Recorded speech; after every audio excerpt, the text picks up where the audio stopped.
సర్పూరం గ్రామంలో వేంచేసి ఉన్న శ్రీ రాజలక్ష్మి సమేత శ్రీ భావనారాయణ స్వామివారి ఆలయంలో వార్షిక దివ్య కళ్యాణ మహోత్సవాలు వైభవంగా జరిపిస్తున్నారు. కళ్యాణోత్సవాలను పురస్కరించుకుని ఆలయంలో సాంస్కృతిక కార్యక్రమాలు నిర్వహిస్తున్నారు. అందులో భాగంగా గండికోట లలిత రామలక్ష్మి ఆధ్వర్యంలో ఆమె శిష్య బృందంచే అన్నమాచార్య గాత్ర కచేరీ జరిగింది. కార్యక్రమంలో భాగంగా గండికోట లలిత రామలక్ష్మి సారథ్యంలో అక్షయ సాకేత్, రాధా మనస్వి మహిళలు పాల్గొని అన్నమాచార్య కీర్తనలు ఆలపించారు. గాత్ర కచేరీకి కీబోర్డ్, వైలెన్, డోల్తో వాయిద్యకారులు సహకారం అందించారు. ఈ సందర్భంగా సాకేత్ బాబు ప్యాకర్స్ అండ్ మూవర్స్ అధినేత రాంబాబు మాట్లాడుతూ ప్రతి ఏటా జరిగే కళ్యాణోత్సవాల్లో గాత్ర కచేరీతో పాటు ప్రతి శుక్రవారం, ఆదివారం పుల్ల శ్రీమన్నారాయణ పర్యవేక్షణలో విష్ణు సహస్రనామ పారాయణ చేస్తున్నట్లు వెల్లడించారు.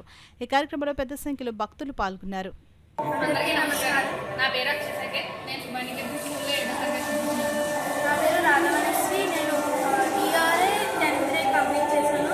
ఇప్పుడు 11th వెళ్ళాను.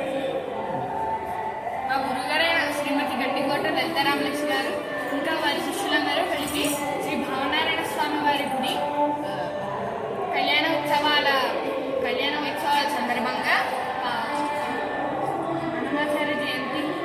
అన్నమాచార్య జయంతికి అన్నమాచార్య కీర్తనలు పాడడానికి వచ్చాను.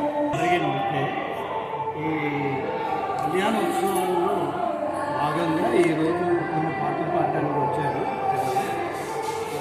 ఈ పాటలన్నీ పాడడానికి ఇక్కడే ప్రాక్టీస్ కూడా చేస్తుంటారు. వాళ్ళ గురువు గారి దగ్గర వాళ్ళు ప్రాక్టీస్ చేసుకుని ఈరోజు కార్యక్రమానికి వచ్చారు. ఈ కార్యక్రమం విజయం జరగాలని Ready